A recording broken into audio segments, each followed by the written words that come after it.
आप सबको मेरा प्रणाम। स्वागत है विश्व शांति दर्शन के मंच पर। चैनल की परिकल्पना की है MIT के संस्थापक, विश्व शांति के पुजारी, विश्वधर्मी प्रोफेसर विश्वनाथ कराड जी ने। MIT वर्ल्ड पीस यूनिवर्सिटी के कार्यकारी अध्यक्ष डॉक्टर राहुल कराड जी ने भारतीय छात्र संसद नाम के जिस पौधे को लगाया था, आज वो एक बरगद का रूप ले चुका है। 10 जनवरी से 12 जनवरी तक इस 13वीं भारतीय छात्र संसद का आयोजन होगा।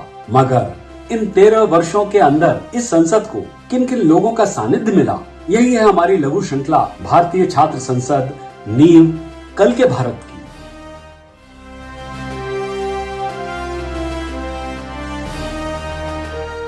इस वीडियो में आपके साथ सफर में होंगे आप लोगों के फेवरेट वक्ता सदगुरु जग्गी वासुदेव जी को।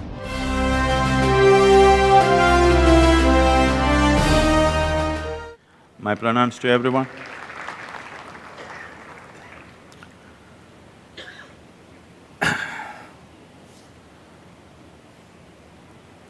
Nations are made on the basis of the commonality of its subjects in terms of race, religion, ethnicity, language, ideology, or just an iron-handed rule which makes a nation. But not so with this nation which we today know as India, and the nation that we have known as Bharat for many millennia. It is a wonder of wonders for the rest of the world as to how is this a nation. I'm sure every Indian also once in a way wonders, how the hell are we one country? What is it that is making us into one nation? If you look back, as others were mentioning, if you drive 50 kilometers, people speak a different language, they eat different kind of food, they look different, they speak… everything is different about them. What is it that holds us together as one nation? The word Bharat itself comes from the root and a combination of 3 words. Bharata means bhava, raga and thala. Bhava means sensation. When I say sensation, everything that you know as life is actually in the form of a sensation. It may not be sensational, but it is a sensation because you know life only by seeing, hearing, smelling, tasting and touching. These are the sense organs. Visual sensations, auditory sensations, olfactory sensations, like these various sensations it's creating and creating an experience of life within you. So the very basis of your life is sensation, that is the bhava. Raga means the color. The word raga comes from the source, Ra means the sun, Ga means one that comes out of sun. So the color is not present in the world, the color is flowing out of the sun. The 7 colors which make the white light, that is where the color is coming from. Color is flowing out from the sun, so it is raga. And that is the source of our life. All of us are solar powered, whether you understand this or not. The whole planet is solar powered. Everything else is only a consequence of the fundamental solar energy which makes this happen. And thala means the rhythm, the rhythms of day and night, the rhythms of seasons, the rhythms of sun and moon, the rhythms of the universal and the cosmic nature, and of course the rhythms of human body, mind, emotion and energies. This is a nation that was built on a dream of achieving a right rhythm with which we can arrive at the ultimate level or ultimate status of well-being, both in the inner and outer worlds. In this search, in this longing, in this striving to find that rhythm, we became a nation of seekers.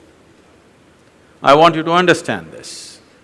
When we say we are a nation of seekers, that means we are not believers. There is no established belief system. There is no stone-cast moral code in this country. This culture imbibes without any inhibition. Whatever works, we're willing to take it on. It doesn't matter for where it comes. I heard that Shivaji is your favorite hero. You must understand this, that today, one of the Shivaji's clan, we have made him a superhero in Tamil Nadu. You have to appreciate the Tamil people. You're not getting it? You know, Rajinikanth is a Marathi. You need to appreciate this. The Tamil people have taken on a Marathi hero as their superhero. This is India. Tamil people are very proud of their language.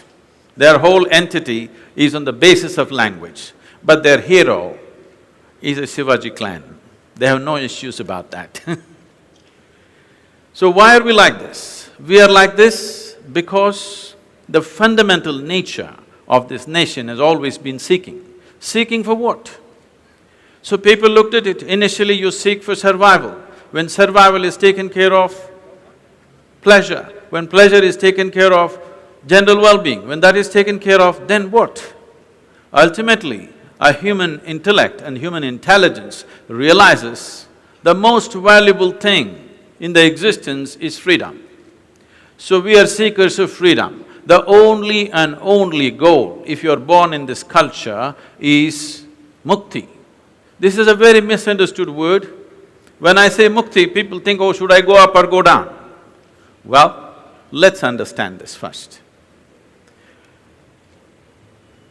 Are we living on a round planet or a flat planet? Please tell me. I'm on a flat dais. Are we living on a round planet or a flat planet? I want to hear that. Round. I don't know how you came to this conclusion. Walk up and down this hall and tell me, is it a round planet or a flat planet?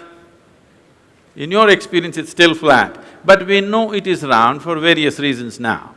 So on this round planet, you are not even sitting on the North Pole, you are sitting at a certain latitude and it's spinning on top of it. Now, if you look up, invariably you look up in the wrong direction, isn't it? Does anybody here or anywhere know which is up and which is down in this cosmos? Is it somewhere marked, this side up in this cosmos? You do not know which is up and which is down. You do not know which is forward and which is backward. There is only one context to your life as to which is inward and which is outward. If you do not exercise this context, you will cease to be existential, you will just become psychological. Contexts that we created for convenience, if you take them as real, you will get divided. So this is the fundamental, that seeking for mukti, seeking for liberation, seeking freedom means becoming free from ignorance. When I say ignorance, do not define ignorance as what you do not know. Ignorance is the limits of what you know. The boundaries of what you know is your ignorance. What you do not know is not your ignorance.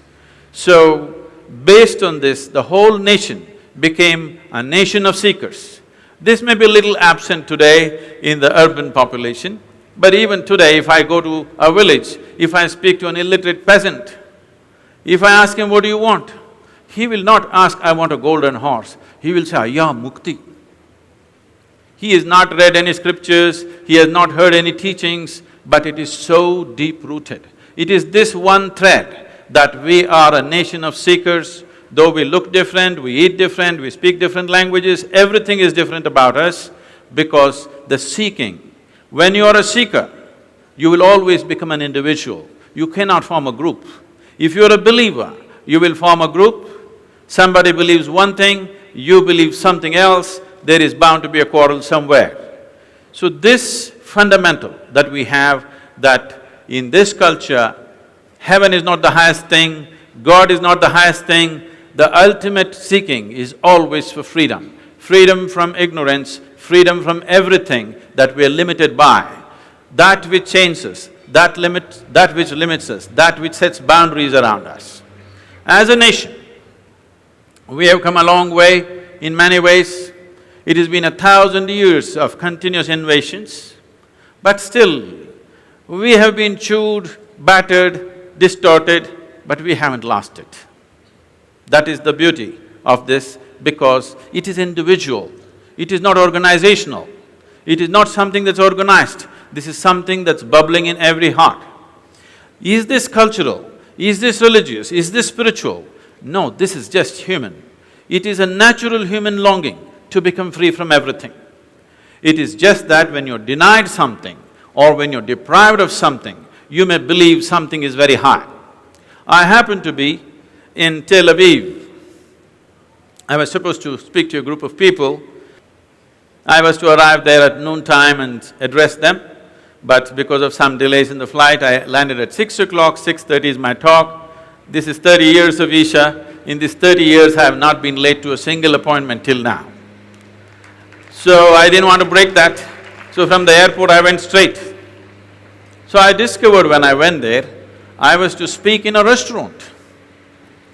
You eat in a restaurant Some restaurants are famous for food, some are famous for the ambience that they set, but some are famous for the conversations that happen in the restaurant.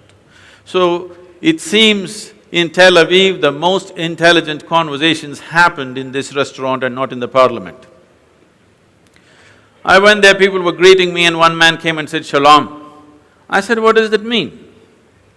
He said, "This means, this is the highest way of greeting." I said, "That is your opinion, but what does it mean?" He said, "It means peace. This is the highest way of greeting." I said, "Why would peace be the highest way of greeting unless you're born in Middle East? In South India, if somebody comes up to me in the morning and says, 'Peace,' I will ask him, 'What's wrong with you?' Whatever you're deprived of becomes the highest thing. If you're deprived of food, that becomes the highest thing. If you're deprived of love, that becomes the highest thing. If all these things are taken care of, one thing that a human being will always long for is to be free from everything.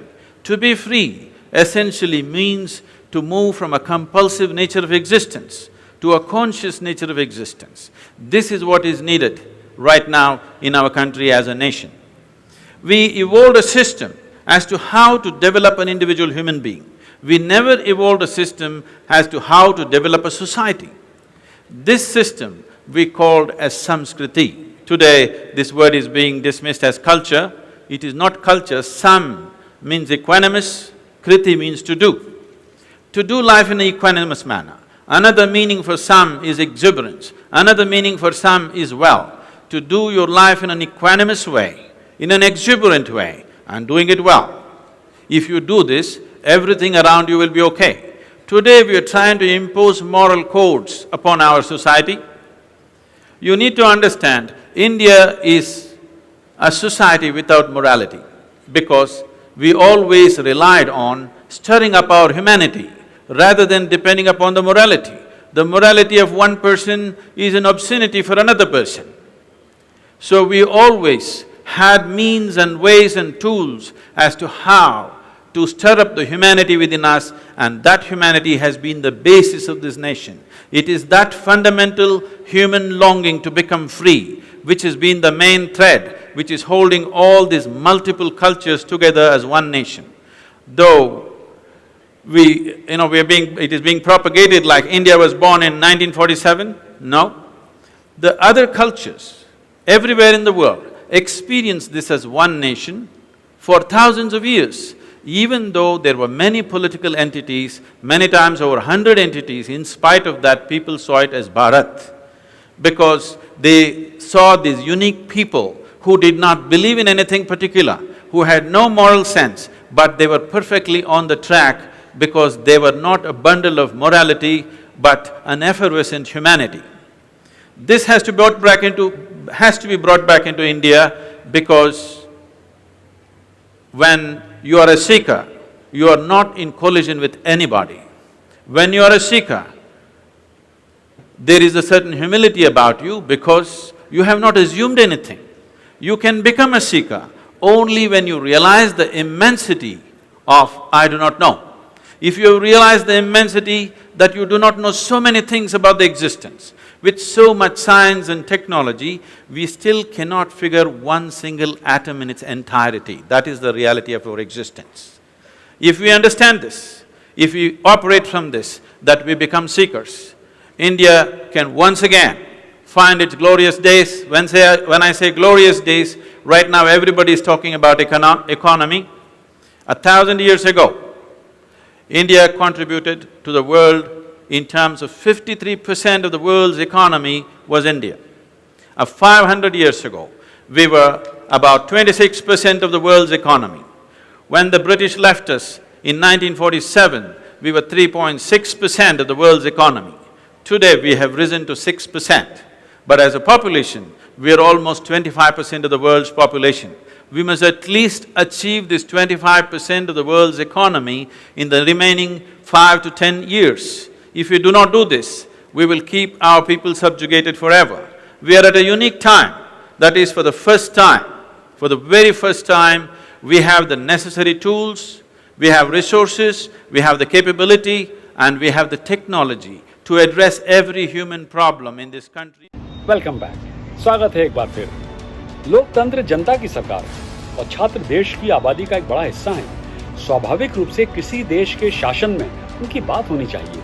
आज के छात्र, हमारे छात्र ऊर्जा, उत्साह और आशा से भरे हुए हैं। छात्र राष्ट्र के युवाओं के प्रतीक हैं। अक्सर छात्रों को राजनीति और प्रशासन की मुख्य धारा से अलग रखा जाता है। यदि युवा छात्र अपनी जिम्मेदारी साझा नहीं करते हैं तो ये पुराने लोगों के कंधे पर भारी पड़ेगा, जैसा कि वर्तमान में दिखता है। पुरानी पीढ़ी की अपनी समस्याएं हैं। इस चर्चा को अगले एपिसोड में फिर आगे बढ़ाएंगे। फिलहाल यहीं लेते हैं विराम। सब्सक्राइब कीजिए और देखते रहिए विश्रांति दर्शन।